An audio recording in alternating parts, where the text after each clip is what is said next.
Merci de votre présence sur la chaîne que j'anime. Dans cette vidéo, vous pourrez expérimenter les techniques suivantes. Comment se sortir de situations émotionnelles douloureuses ou comment retrouver un équilibre émotionnel. Mais aussi comment changer un état d'esprit. Comment installer un comportement serein, quasi permanent. En fin de vidéo, vous pourrez suivre une séance de cohérence cardiaque. En effet, il s'agit de cohérence cardiaque. Auparavant, quelques rapides explications sont nécessaires pour saisir le fonctionnement de cette technique qu'est la cohérence cardiaque. Elle est issue des recherches médicales en neuroradiologie.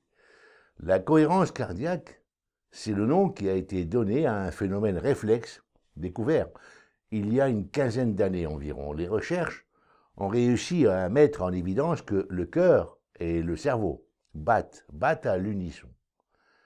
Si notre esprit et nos émotions influencent le rythme cardiaque, eh bien le rythme cardiaque a lui aussi une influence sur notre cerveau. Donc les techniques de contrôle respiratoire représentent un des moyens le plus simple et le plus directement accessible pour modifier la variabilité de la fréquence cardiaque. Et elles sont à la base du principe même de la cohérence cardiaque. Je cite, « Une respiration lente, régulière et guidée, se situant aux alentours de 6 cycles par minute, 6 cycles respiratoires par minute, chez la majorité des adultes, va produire l'effet Vachello consistant à mettre en résonance la variation due à la respiration haute fréquence avec les variations dues à l'activité baroréflexe basse fréquence. Lehrer et Vachello, année 2000. Fin de citation. Action sur les barorécepteurs. Le barorécepteur, en physiologie cardiaque, est un récepteur présent dans la couche de tissu élastique des vaisseaux sanguins. Ils sont sensibles à la pression artérielle et servent ainsi à réguler celle-ci par l'intermédiaire des voies orthosympathiques et parasympathiques. C'est le système nerveux autonome. Les barorécepteurs sont majoritairement situés sur les gros vaisseaux, aorte et carotide. Lorsqu'ils sont stimulés par une distension des parois artérielles, ils envoient un signal qui active le nerf vague, celui de la vasodilatation, au sein du système parasympathique. Il constitue la principale innervation afférente du cœur et inhibe du même coup le sympathique, ce qui s'est traduit par une chute de la tension artérielle et une diminution de la stimulation. Cet état de résonance est appelé cohérence cardiaque. La cohérence cardiaque est une méthode extrêmement simple qui permet de rétablir un équilibre physiologique et émotionnel rapidement. Alors ce n'est pas en soi un remède miracle, cependant, elle permet un soulagement rapide. Si les séances sont répétées à raison de 15 minutes par jour, quotidiennement, l'état de sérénité peut s'installer durablement. C'est une sorte de conditionnement positif par la répétition. Alors nous avons tous un système régulateur des fonctions importantes. Battement du cœur, digestion, rythme respiratoire, etc. Autrement dit, ce système est en charge de la stabilisation des différentes constantes physiologiques chez les organismes vivants qui échappent à l'action volontaire. Nous ne pouvons agir dessus volontairement. Alors ce système se nomme système nerveux autonome, SNA. Il est composé de 2 sous-systèmes, le système sympathique et le système parasympathique. Ces 2 sous-systèmes s'activent alternativement. Le système sympathique a un rôle d'activateur, accélérateur. Le parasympathique a un rôle inhibiteur, il freine. C'est ce qui permet les battements du cœur, accélération, inhibition. Accélération, inhibition. Par exemple, la respiration, la digestion, etc. Ces 2 systèmes s'activent en alternance pour maintenir le corps en parfait état de fonctionnement. C'est l'homéostasie naturelle. Alors parfois, il arrive que cet ensemble se dérègle. Il advient que l'un des deux systèmes prenne le dessus. C'est à partir de ce dérèglement que peuvent survenir des complications émotionnelles et physiologiques.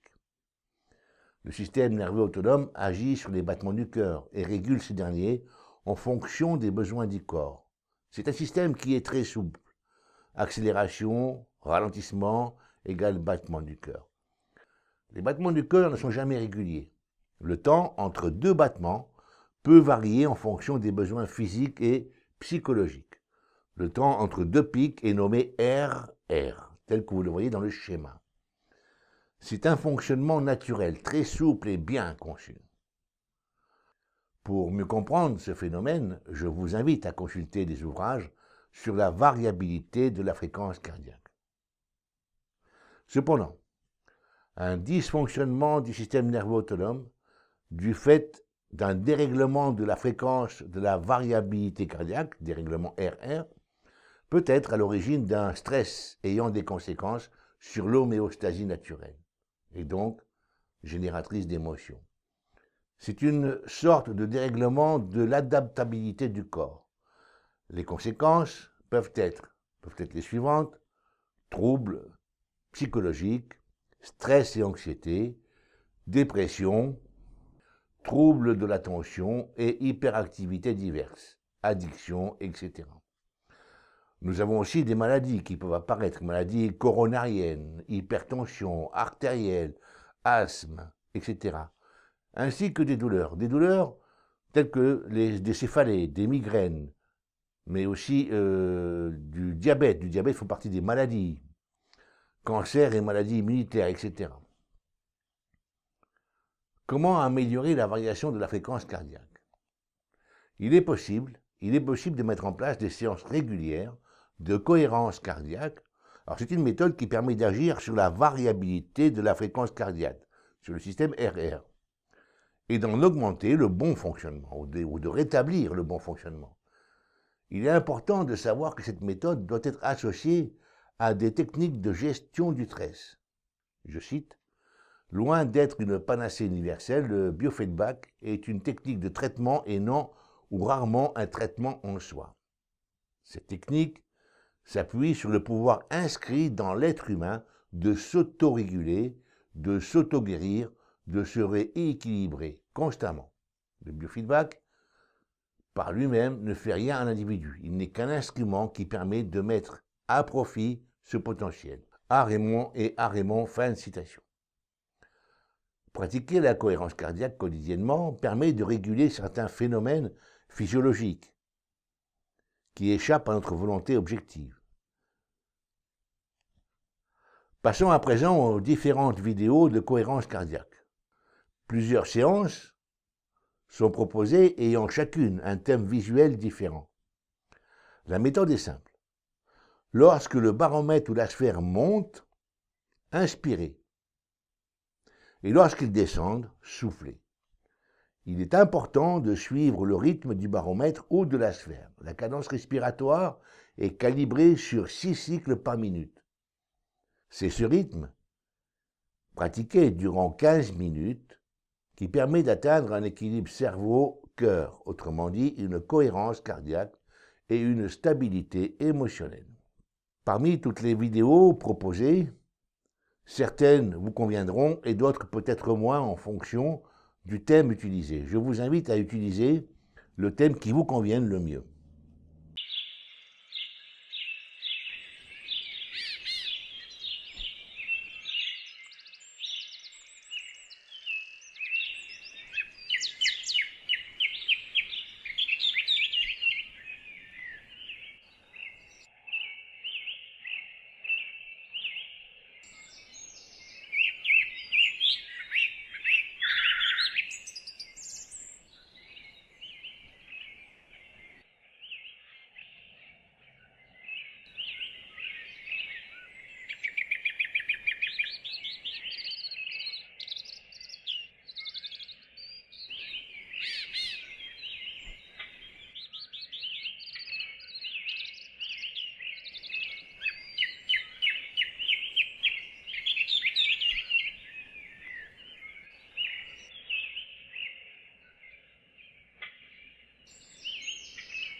Merci de votre présence. Je vous invite à vous abonner à ma chaîne, ainsi vous pourrez être mis au courant des prochaines vidéos que je mettrai en ligne. Vous pouvez aussi mettre un petit doigt vers le haut, cela fait toujours plaisir. Merci.